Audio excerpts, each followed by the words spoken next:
Studies in Isaiah, by F. C. Jennins, Chapter 39. The Embassage from Babylon and its Consequences. We again drop poetry and return to prose, which certainly appears more harmonious with the contents of our short chapter, recording the failure in the testimony of a true saint, followed by the announcement of divine chastening on the nation. The beloved Hezekiah, whose sincere intention was to walk softly, has a more dangerous trial to undergo than the threatening of an open and powerful enemy, or the suffering from an internal disorder, and, what neither of these could effect, Babylon, coming in the guise of friendship, accomplished. Both history and experience combine to tell us that the hour of peculiar blessing is the very hour of greatest danger. The natural tendency, unconscious, as it mostly is, to presume at such a time leads to a fall, as poor Peter found, for hardly had he heard the words, "Blessed art thou, Simon Bar-Jonah," before they are followed by, "Get thee behind me, Satan," while, to go back to an earlier day, that faithful man of God, out of Judah, who had passed a day of faithful testimony, succumbs to the wile of an old prophet, and never again shall he witness at all, for the setting sun throws its rays upon his dead body. 1 Kings 13. Perhaps we too may know something of the same kind of failure and sorrow. The history of that hour is not without its interest. Babylon was then only rising, and struggling to overthrow the dominant power, Assyria. She made but slow progress. Defeat after defeat did Babylon suffer, till her cause must have seemed hopeless. How slow does God's work in the affairs of the world appear to us creatures whose life is so short. Yet those repeated defeats were but as waves that gave a misleading testimony as to the trend of the tide, which was really rising, and although this Merodach suffered many disasters after this, as did his son, eventually Nebuchadnezzar gained the coveted throne over the whole prophetic earth, and Babylon replaced Assyria, and thus we are introduced to that strange city that has so sinister a relation to our own race. It was unquestionably a community of interests that led to the external amity between Babylon and Judah, that the chapter records. A common antagonism will bring the most heterogeneous elements to a unity, but such an accord has the gravest danger for that party to it who is the Lord's. Thus if a Christian today finds himself or herself working beside, and yoked with one or many, to whom the Lord Jesus is not truly all, the common object before each being looked upon as in a sense sanctifying the otherwise unhallowed association, let him or her beware.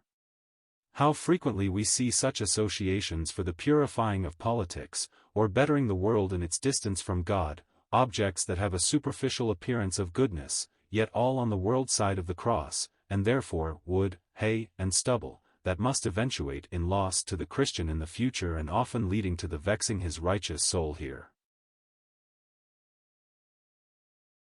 This religious Delilah world loves to weave the Nazarite locks of the true saint with her fair-looking but Christless work. It adds to her respectability, eventuates in his loss of the power that is due to separation and dependence, till he finds that, as in this matter of the Babylonian ambassadors, and as all history confirms, this world's politeness but too often hides Satan's policy. We are not told the name of the king of Babylon, Merodach Baladan, without some purpose for our profit. The first part of this compound word seems quite clear in its meaning. The consonants that form the root, m, r, d, make the root verb mered, to rebel, and the derived substantive is, the rebel.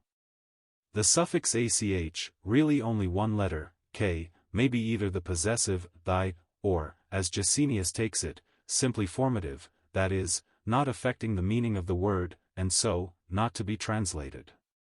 Our thoughts go back to the founder of Babylon or Babel, Nimrod, a name made up of the same root letters, m, r, d, the prefixed n being again only formative. Merodach, then, is only Nimrod reproduced. The last part, Baladan, itself is a compound, Bal, the negative, not, and Adon, Lord, so that the whole name of Merodach Baladan to Jewish ears would give the divinely intended meaning, a rebel, not Lord, which, thus applied, is surely suggestive enough. But at once we say, what parent would give such an opprobrious name, or indeed any part of it to his own child, especially a proud dweller in Babel? That is certainly a very natural question, but the point for us is primarily not what the parent might mean by the word, or such a dweller in that city might understand from it, but what would the sound of it convey to the ears of the people of God in those days? And that seems quite clear as above. No doubt there are alternative meanings, and to a Babylonian they would convey quite an opposite sense in accord with these, as is by no means unusual in such terms. To him Merodach would stand for, and recall, Babel's supreme deity, as it is written, Merodach is broken in pieces, Jeremiah 1:2. Who corresponded with Bel, or Baal, or the Greek Zeus, or Jupiter, the prince of all the false deities, and the scriptural prince of the demons, the devil. Thus, behind Merodach the Jew might be reminded of Babel's founder, Nimrod, and behind Nimrod the Christian may discern the founder of all the confusion that has come into this distracted scene, that mighty creature, now called Satan or Devil, who would fain be Lord, as the Most High. Isaiah 14, Ezekiel 28, but who, in this very name, is reminded that he is now but Merodach, a rebel, and Baladan, not the Lord, that supreme dignity which he, by robbery, would grasp, contrast Philippians 2 verse 6. See footnote. But it was thus the Babylonians deified their founder, made him a god, and the devil secured their worship, according to 1 Corinthians 10 verse 20. That condition has not passed away. Still is he, the God of the world, and still men, called Christian, unconsciously worship him behind their mad coveting for this world's name and fame, its wealth and possessions. Hezekiah was evidently flattered by such attention from a people who had come from so far. He was glad, and apparently of his own initiative exposed to them all his precious things. This vainglorious display is made the basis for the announcement of captivity, not to frowning Assyria, but to smiling Babel, not to the threatening, but the flattering power, not to the dominant, but to the state still to be defeated, and again defeated. How utterly improbable must it have appeared, how far away. We do not get the true force of this exposure if we stop at the mere externals. Of course, that was all those ambassadors of Babel would see or care for, but Israel's wealth was not only the token of divine goodness, it always symbolized truer riches that are not so evanescent as those of earth. Let us accompany Hezekiah and the messengers through the house, and seek to look with anointed eye on the treasures thus exposed. They evidently are in 3 pairs, of which the first mentioned comprises the precious metals, silver and gold.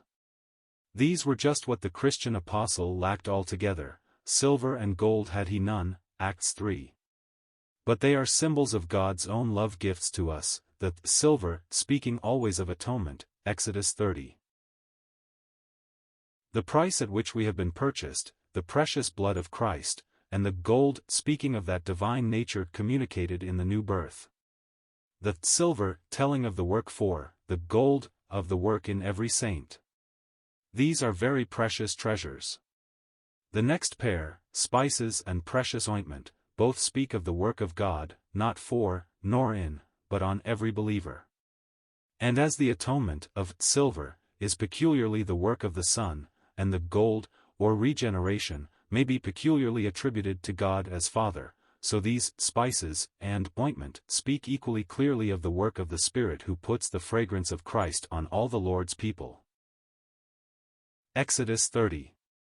Thus in these 2 pairs we have the precious things, with which the divine Trinity endows every member of Christ. In the third and last place Hezekiah shows, all the house of his armor, and all that was found in his treasures. This seems to be added to indicate, first, that Hezekiah appropriated all the divine gifts as if they had been intended for his own glory, and, next, showing the completeness of the exposure of all his personal possessions, whether as provision against external aggression, or indicative of the internal prosperity of his house, as though he would thus say, "See how rich and increased with goods I am, and have need of nothing." Our Lord has blessed us also with precious things, along these 2 lines of armor and treasure. May we not see the former in Ephesians 6 verses 11 to 18, and the latter in the same epistle, for 10-18? A little faith will find wonderful treasures too in chapter 1 3-14, a casket filled with spiritual wealth. But what could those visitors from Babel know of the real worth of these treasures? They were indeed, in the point of view in which we have considered them, pearls, but in that same point of view the men were but swine, who should in a future day turn and rend their possessors. But for that we must see Isaiah again coming to the king, and we will listen to the ensuing colloquy. Isaiah, what have these men said? And whence came they? Hezekiah, they are come from a far country unto me, from Babylon. Isaiah, what have they seen in thy house? Hezekiah, all that is in my house have they seen, there is nothing among my treasures that I have not showed them.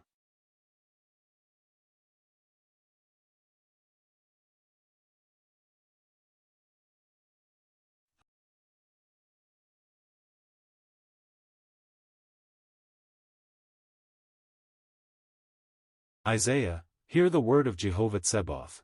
Behold, the days come, that all that is in thy house, and all that thy fathers have laid up unto this day, will be carried away to Babylon, nothing will be left, saith Jehovah.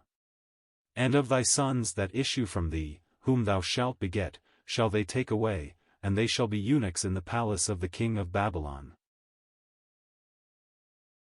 Hezekiah, good is the word of Jehovah which thou hast spoken.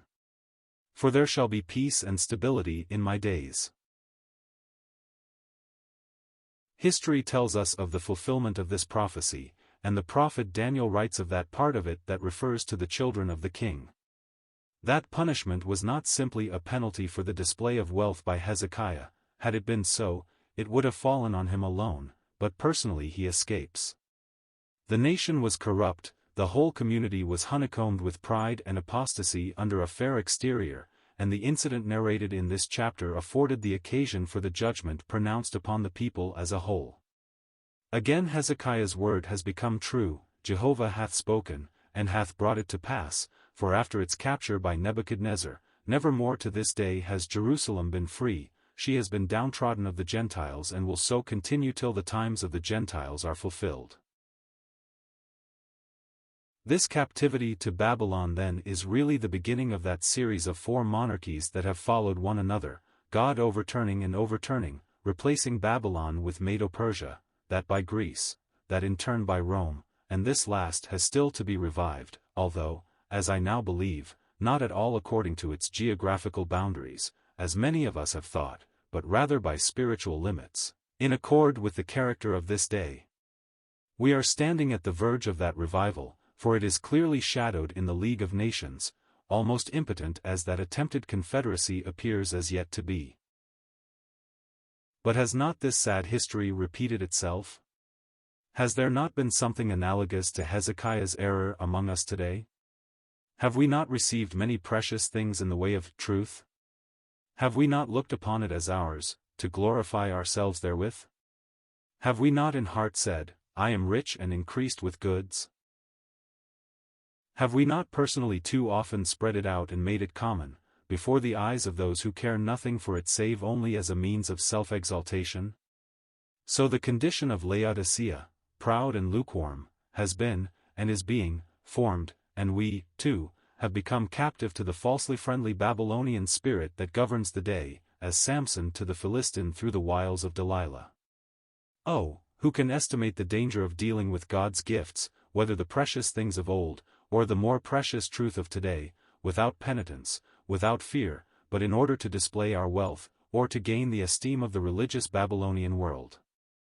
As that led to the captivity of Israel, so shall this to the Lord spewing the professing church out of his mouth, nor, if I err not, is that even as far off as the reviving of the Fourth World Empire, which is surely near.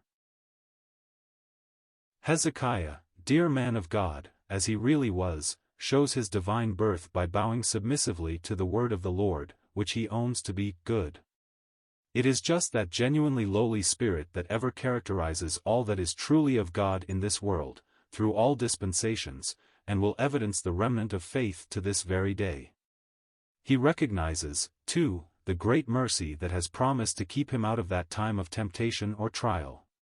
Both of the members of this final verse we can surely make our own. We, too, own the coming judgment on the faithless witness, the church, in which we have our part, as did the Jewish king in the failure of his day, to be just and good, and we, too, may be humbly but sincerely thankful for that sure and sweet promise to be kept, out of that hour, and to be forever with the Lord before it comes. Thus, with human failure met by divine grace, this second part of our book, so like our own lives in this, is brought to its close. Footnote: to illustrate the double meanings that so many of these words have, take the very word Babel itself. God himself gives us its true sense, confusion, Genesis 11 verse 9. Marg, a word that would for all time express its moral condition, under whatever aspect it might exist, whether civil or religious, city or church.